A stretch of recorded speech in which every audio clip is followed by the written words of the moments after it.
For more than 4 decades, investigators had the killer's DNA, but they had no name to match it to. On May 23, 1982, 13-year-old Sarah Geer left a friend's house in Cloverdale, California, and began walking toward downtown. She never made it home. Sarah was found the following morning, and investigators determined that she had been assaulted and murdered. Police searched for her killer, but DNA technology was still in its early stages. With no suspect identified, the case eventually went cold. However, investigators carefully preserved evidence from the crime scene. More than 20 years later, in 2003, forensic scientists were finally able to create a DNA profile believed to belong to Sarah's killer. But there was still a problem. The DNA did not match anyone in law enforcement databases. Once again, the case stalled.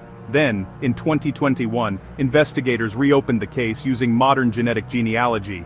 The FBI searched for relatives connected to the unidentified DNA and eventually narrowed the possible suspect down to one of 4 brothers. One of them was James Oliver Eunuch. Investigators began watching Eunuch, hoping to secretly collect something containing his DNA. Their opportunity came when he finished smoking and discarded a cigarette.